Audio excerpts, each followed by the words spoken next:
Hi, everyone. It's Bridget Augusta coming to you live from Omaha, Nebraska. And I am joined here with Deb Johnson, who is also from Omaha. And we are a day after 4th of July. So yesterday was the 4th of July. So we hear a lot of fireworks still going off. We had a big storm come by yesterday, right before the fireworks are really starting, and so a lot of people had to save their fireworks until today. So I guess we're still celebrating. So I can hear them.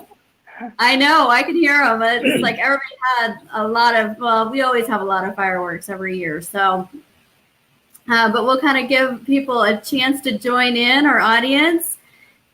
Before we get started on talking about the happiness movement that we're a part of and we're so happy to be part of. So we'll let a few people join in here and then we'll go ahead and get started.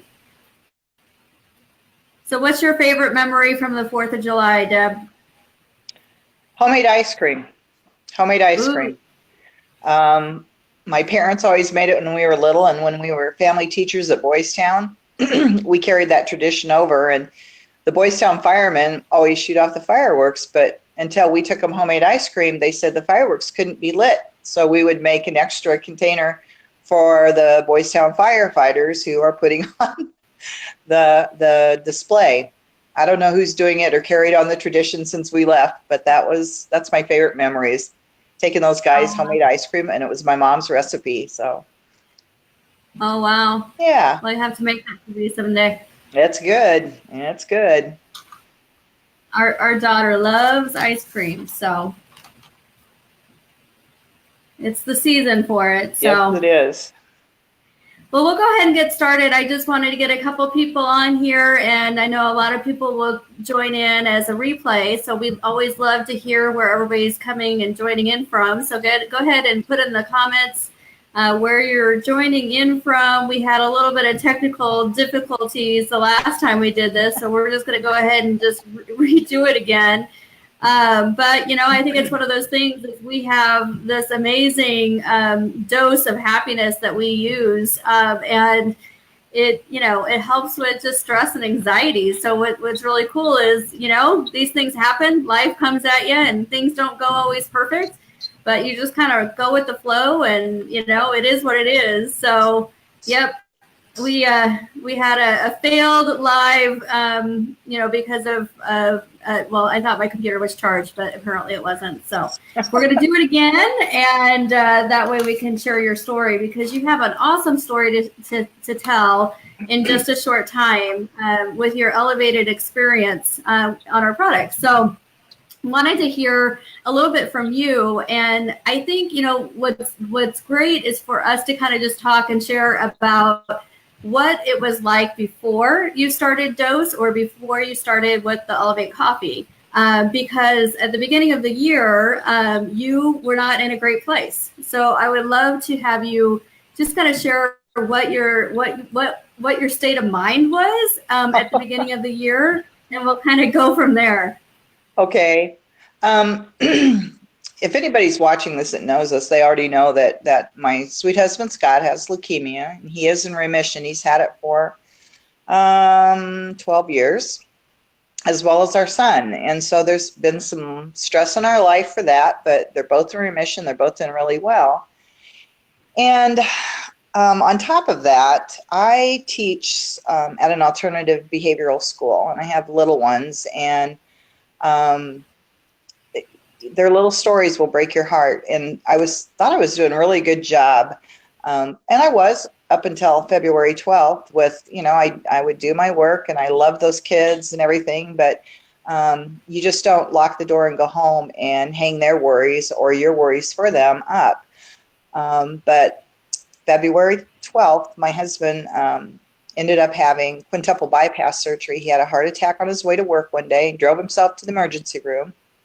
I was with him because it was a real snowy day, and he was taking me to school too, and we just made the decision at the right exit to go straight to the hospital, and I'm glad we did.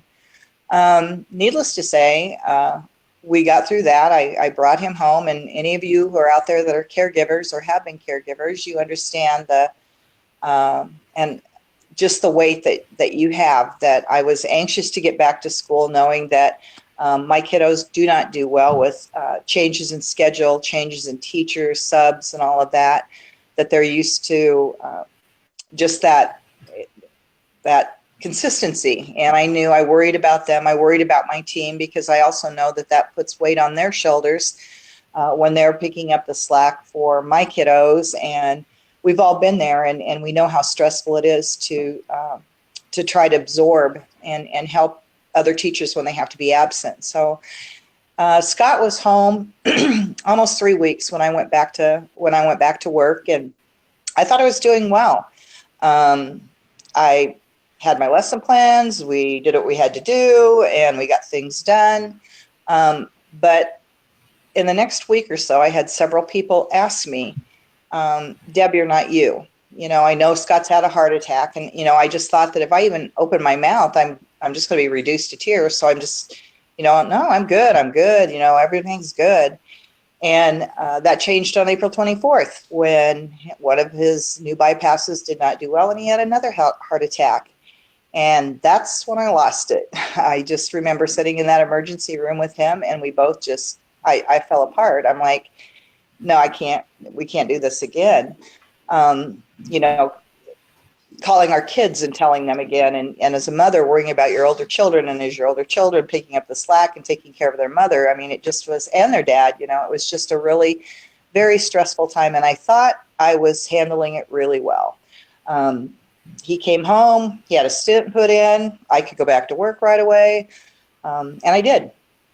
And I went in, and I just did what I needed to do, and found myself looking at the clock, waiting for the day to be done so that I could get in my car and cry all the way home, and by the way, stop and get cookies and chips and some wine. And that's how I coped. I would come home at night, and I'd cry, and I'd eat my sweet comfort food and have a cup of, or a glass of wine or two, and then I'd go to bed, and I'd get up and do the same thing in the next morning. And it was taking a toll on me. I look back, and I don't know why I thought I was fooling anybody. So fast forward, on May 17th, Scott says to me, Bridget has this product I want us to go look at. And I'm like, it's a Thursday night. I've had a really rotten day. I'm in my routine. I've got my pajama pants on. I've got my cookies going. Life's, what it is. And so finally I just said, okay, fine, I'll go. I'm just not interested in hearing anything.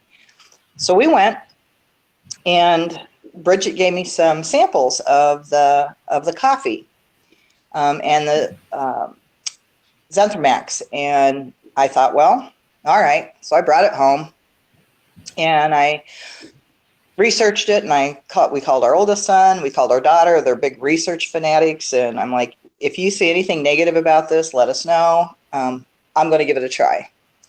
So Friday morning I got up, and I took the Zenthromax, and I went into school, and Bridget cautioned me that I should drink just half a packet at first, just to try it and see. So I had a half a packet of the coffee in the morning, about 10 o'clock when it was my break time. And I was so happy. I was so happy. I can't explain it, but this just sense of calm came over. And then at lunch, when we had our coffee, then I had my last cup of coffee with it. And I got more stuff done that day. I was able to finish schoolwork and report cards and progress reports for my little guys. And for the first time in a long time, I came home, and I opened the door, and he's just holding his breath. And I'm like, I got to clean the apartment. we got things to do today. And he's like, okay. And he just sat back and watched. And I said, Scott, I can't explain it. And I don't know if I believe it or not. I said, but it's a 180. And it has completely changed my life. And I don't know how I can convey that to anybody, because you do have to try it yourself to see, and hopefully it would work like that for you. But we had 2 more days of school left on Monday and Tuesday of the next week. And in that period of time, from Friday until Monday and Tuesday. The last day I had 6 different people come up to me and say, Deb, whatever you're doing, keep it up, because you're our old Deb. You're back. You're funny. You're happy. You're playing with your kids. And they're like, whatever. And I was just like, yeah, thanks, you know. And I thought, I'm not going to tell anybody that I'm doing this, because maybe it's a fluke. But I'm here to say it's not, because that's been May 17th. I'm down 14 pounds as of the day before yesterday. Of the 14 that I gained back, eating junk food in 3 weeks.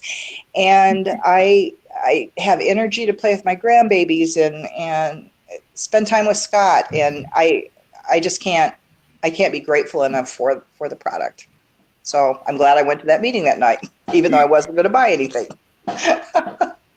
I am so glad you came as well, because if there is anybody that deserves every bit of happiness, it's you and Scott. You guys have given so much to everybody throughout the years with the foster kids and the children that you guys help, and your kids and all that. You guys are just very deserving people, and so I'm so happy to hear you say the old Deb back, because the Deb that I have first met just a few years ago was just full of spunk, and just love you guys to pieces. And I think, it's, everybody deals with stress and, anxiety, every day. There's just so much stress in the world, and, everybody handles it differently. I mean, myself, I have a very, I do not handle stress well either. And I put on 60 pounds last year.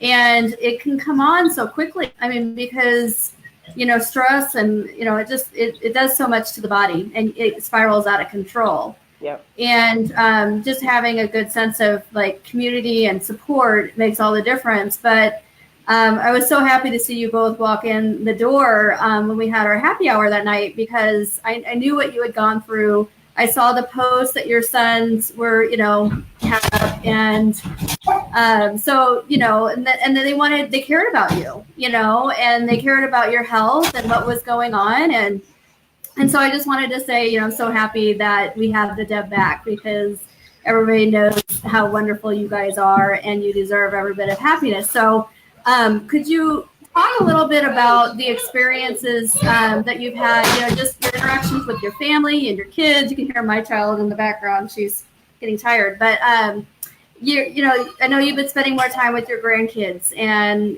what the energy has been like for you. Well, again, I'm going to go back and say that, we didn't tell a whole lot of people that we were drinking this, and because we didn't know. We're like, is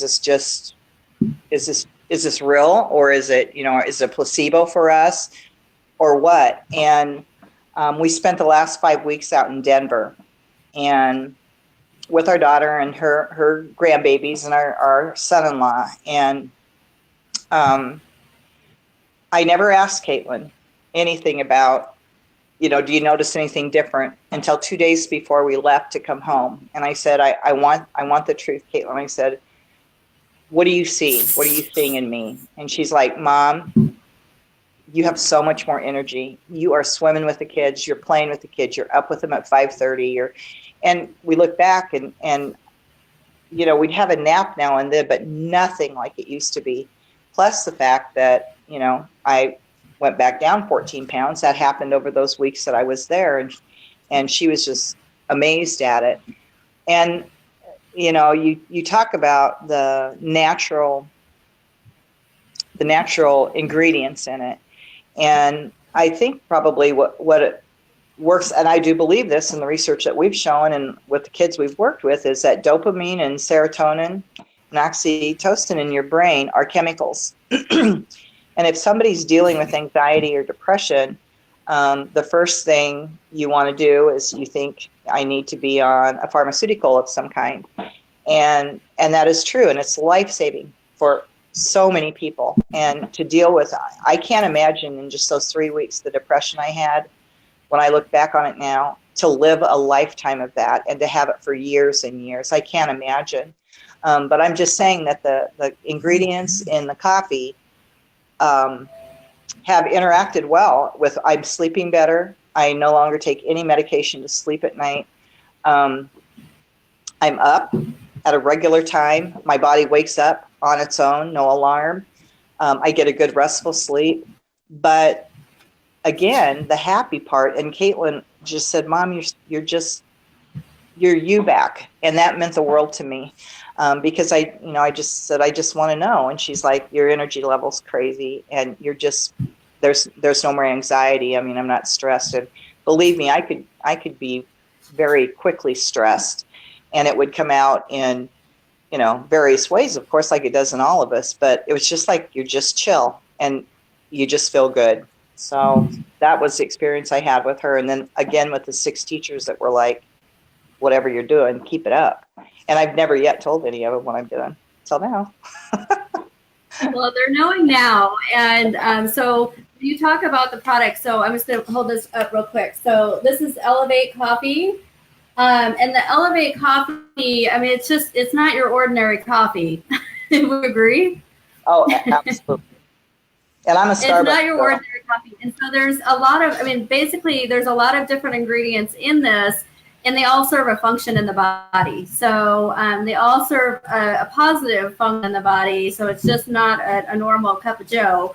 But the ingredients in here are pretty amazing once you start doing the research. But the coffee, as you just kind of mentioned, releases your dopamine, serotonin, and endorphins. And then we have Xanthomax, which is xanthahumol, and you can do some research on what xanthahumol is. But the Xanthomax helps release the oxytocin. So combined with the 2 coffee and the pill, so that's basically the only thing that you've done or changed is add in the coffee and the Xanthomax, correct? Correct. And then I think you probably started looking at some of we have patches and things like that too, but there's a lot of other great products, but these are the 2 main staple products to help, release your own. So with that, I know you also have some other conditions with your fibro and all that. So Again, if you can kind of just explain what that does to you, because I know obviously that your energy is depleted with that, and how does this help? And I would like to just preface before we get into that we are not trying to make medical claims or anything like that. We're just simply sharing what your story is about, before, taking Elevate Coffee and the Xanthomax, and now after. Exactly. And, I'm lucky in the fact that it has worked for me, because fibromyalgia is set off when you have a flare-up. It's set off by stress. And I cannot tell you how much my body ached 24/7 the whole time Scott was going through this. But you just get so used to the point that it hurts and your joints hurt, and then you shake it off to, well, I am 62, so my joints are going to hurt, and and I have not had one flare-up since May 2nd. Not one. Do my knees hurt? Yeah, but that's not fibro. I mean, I'm talking every joint, every nerve ending, my feet, restless feet at night. I have none of that. I've had none of it. So whether it's attributed to this or not, I'm just saying I've not had any. And I love that I haven't had any, because it's not fun to hurt all the time. And those of people who have fibromyalgia will, recognize just the tiredness of it, and you're just exhausted, and everything takes an effort. And I don't have that anymore. And I hope I don't for a long while again. Well, and I know too, just, naturally as a mom, like you want to do all that you can for your family. And then when you feel completely wiped out, whether it be from that or just depression in general, I know a lot of, moms who are taking this that have like postpartum depression, they're new moms and they're tired, and, they're taking this to help with, the postpartum depression and, other autoimmune disorders and that people have, like they become so hard on themselves because they want to do so much more, but they can't. Yep. And so, if you can give somebody that, first one, energy, but then also with the, oxytocin and these happy hormones, it's creating this new motivation that you really have to feel it to believe it. Exactly. What that does for you. I know you kind of talked about a little bit about the motivation, to do things, to clean and to get the final report cards done and things like that. But because these happy hormones are being released, and you kind of mentioned it about how you have the cravings and all that, like because these happy hormones are being released, it's like your brain is being stimulated by something, so it's no longer looking for another source of stimulation. And for me, being food carb addict, and you just mentioned it as well, like you're no longer looking for another source of stimulation. So it's really hard. You have to feel it to believe it, and all of that. So, and I just love that from the motivation standpoint. Like I find myself, like, especially on the days that I'm, because the xanthomumol, the Xanthamax, I'll sometimes take 2 a day. You can take up to 3. But on those days, like I'll open the cabinet and I'll see, like in the kitchen, I'll open the cabinet and I'll see like bad choices, and it's just like something triggers in my brain just to say, nope, you don't need that. Right. So it's the whole motivation that you have to feel to believe. Exactly. And I like the appetite suppressant part of it. I really do. That it takes away all those cravings. And it's interesting because Scott and I go out to eat breakfast a lot, and we've come to just sharing a breakfast instead of ordering like we did in the past. And he's lost an additional 10 pounds, which is really great for his heart. And we're working on that. But and when you're full, and you just lay your fork down and you're done. And sometimes you eat it all, and sometimes you don't. And I like that. I like that a lot. Yeah, that's awesome. I know too that you've worked with a lot of kids and adolescents. A lot of them coming from unstable family lives and all that, and a lot have been impacted by either drugs and all that. I mean, can you share a little bit more about like the addiction? Because I mean, they are saying that some of these products can help, because of, again, if it's food or carb addiction or another type of addiction in the brain, that, if you have these happy hormones being released, do you think that it would be easier for somebody to maybe, break that addiction if they were to give this a try? Well, again, we don't have any medical basis for that, but it's been revealed, and I love a lot of mindfulness things. I read anything and everything I can get my hands on it. And when you find with trauma-based adults, trauma-based children, that they don't have a lot of kindness in their life. And as a world, I think we're really hurting. I also think in the United States, we're very hurting. We're hurting people. And I think that through the use of the coffee, I know I find myself less quickly to judge, less quickly to snap, less quickly to overreact. And when people are noticing, it's just, you just find yourself being kinder. And that's the one thing that, we set goals for ourselves. And I'm really going to work with my kids this year on being kind to one another, just because we don't have enough kindness in the world. And everybody's searching for it. Look at the research, go online, look at the books, all the self-help books. Bottom line is, it's like you need to be kind to yourself so that you can be kind to others. And I don't mean that in a selfish way, but until you feel good on the inside, it's not going to come out to the outside. You may try and try and try, but the bottom line is you're going to fail, because you have to feel good inside, and not just physically good, but just doing something for someone else and showing that kindness.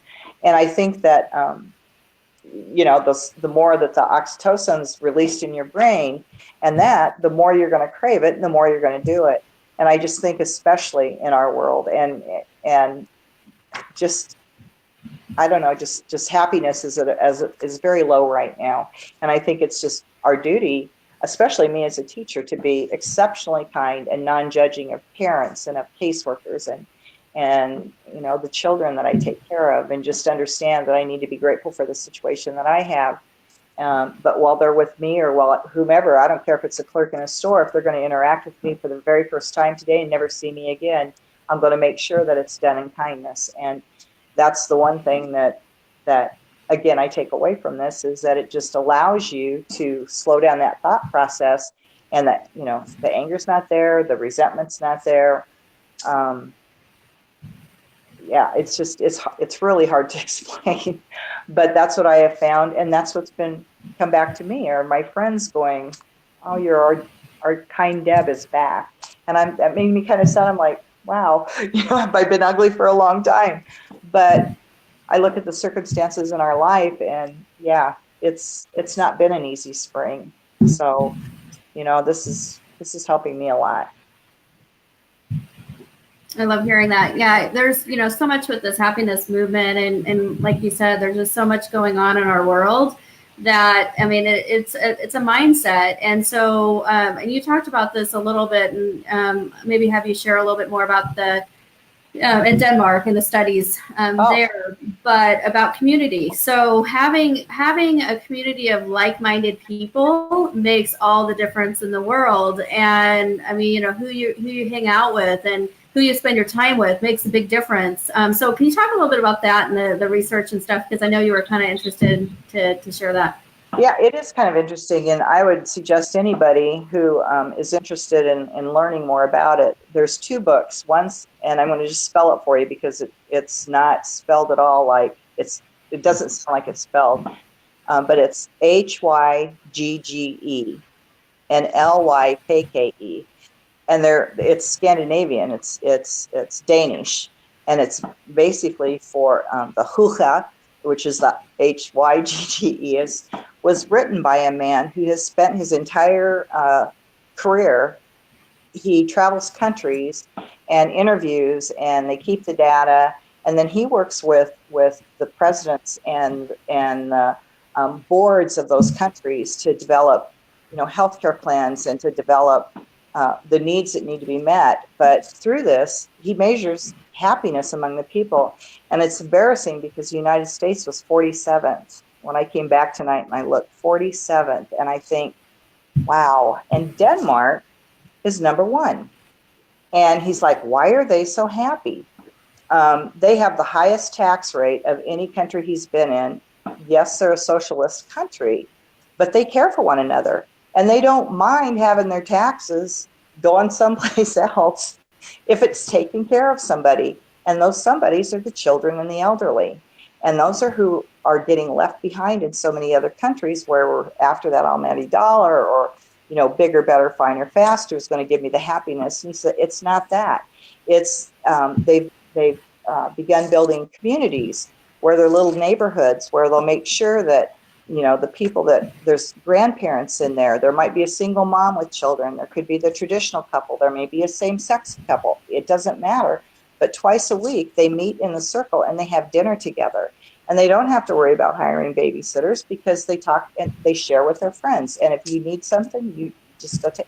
And he's like, the bottom line is that's why they're happy, is because that sense of community that they have adapted and used. He said, time after time after time, that's all they hear, is that they want to make sure their neighbor is being taken care of just as much as they want themselves taken care of. And they just take care of each other. And it's a fascinating study. But if you want to read the book, it just tells you how you can make your house more hygge. You know, it's candlelight, it's blankets, it's books, it's conversation, you know, and we're not experiencing that in our world, with social media being what it is. And I mean, you know, any of you go out to dinner and just take a gander around the room and look and see, you'll see whole families having dinner and no one's speaking to anybody, because they're all in their phones or on, you know, social media. And I think as adults, we have that responsibility to teach our children that, you know, you do sit down and you do have a conversation, and it's meaningful, and not to rely on a computer or a phone doing that for us. So that's just my take on. It's important. Yeah, no, absolutely.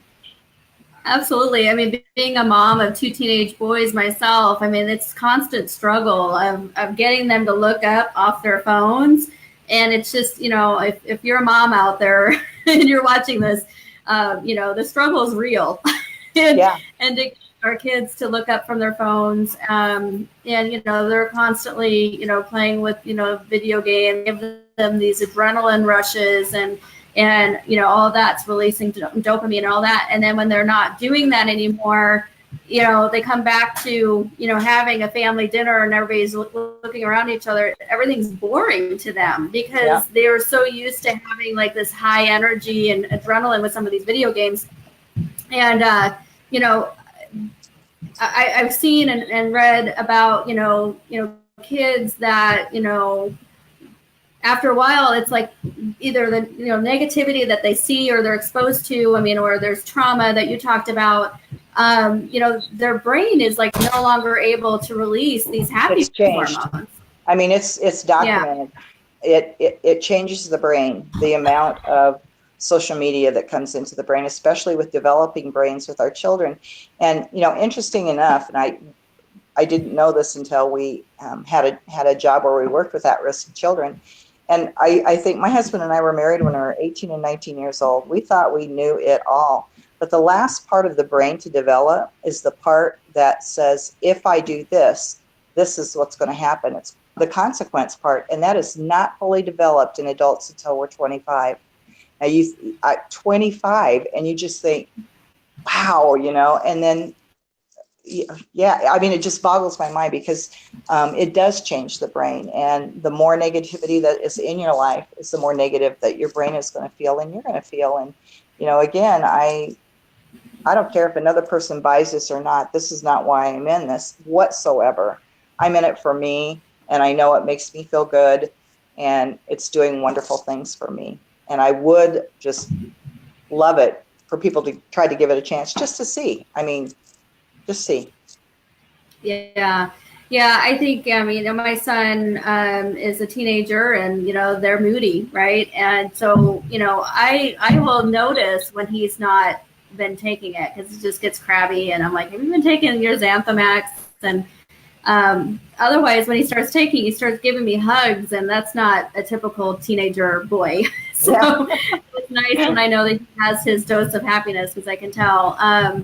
And so, I think, there's so much negativity and pressure, peer pressure in this world, especially for these young kids. I mean, it is our obligation to help them find other ways to, release these happy hormones and, basically retrain their brain to be able to release these happy hormones, because it's almost like, they can almost forget and stop because of, the negativity just helps, it stops the production. It's that whole fight or flight reaction. And after a while, it just, the production slows down. And then to your point earlier in the conversation is, people will lean on, talking to their doctors about it, and they go into, either prescriptions or other things. So helping people find other alternatives, for a solution is what's driving me and this whole happiness movement, because, everybody by suicide in one form or another. And we've lost some very dear people to us. And, if we can help people find other ways to find happiness, having that gratitude, and finding that, and getting that mindset right, if I can change one life, that's all that matters. Well, and Bridget, when you talk about that too, the part that I like is that it's not expensive. I pay more for a Starbucks cup of coffee than I do for this. And Starbucks jitters up, and I'm running around the room like a chicken with my head cut off. I'm teaching, but there's no jitters. There's no. You're just calm. And I think I can do this. And that was one thing. I'm like, well, I'll give up this, and then I'll add that, and it works. It's not expensive to become a part of it, and I like that. I like that a lot. Yeah, absolutely. I think for me, just last year when I had a lot of stress going on with my job, like I would like, because I would just realize after a while, like I was completely sweaty, like under my armpits. I mean, it sounds disgusting, and I'm just opening up just to share this, but like literally I would be just pitting out because of the stress, and I didn't realize how much it was impacting me. Because you go about your day, but it's just like, man, obviously I had a lot of stress and anxiety going on, and my body was reacting. And, now I just noticed, to your point, just that I'm chill, and it's just like, I get stuff done. And I'm less anxious about it. I'm less, nervous about it. And, it's just amazing how it's changed my day to day, and then my ability to stay focused and all that too. So, to your point, the pricing is ridiculously affordable. And so we want to just make sure that, we can kind of close up here and just talk about, we have trial experiences. So if you are interested in trying a 2-day trial of our Happy Dose, that would be the coffee and the Xantha Max. We also, for people who don't like coffee, there is a hot chocolate that is also considered caffeine free for the hot chocolate. My kids, will drink that or mix it with their chocolate protein. There's different ways that you can make it as well. You mix it with, I know Scott takes it with vanilla protein shake, which is really good. The coffee, it's just an instant coffee that you just mix in. So you can either make it hot, cold, mix it with a smoothie, mix it with the vanilla protein shake, however you like to make it, just as long as you get it in your system. So go ahead and contact Scott and Deb or myself, and if you're interested in trying the 2-day trial, and we'll get you your dose of happiness. Do you have anything else to share? No, just thank you, Bridget, and thank you for being there that night when I did not want to go, because again, every day is I'm sleeping well at night, and when you get good sleep, that's a great way to start your day. And for me, it's working really, really well, and I could only hope that anybody else who tries it, that it will work equally as well or even better. So. That's great. So with that, contact one of us for your 2-day trial. Thanks, everyone. Thank you. All right. Bye-bye.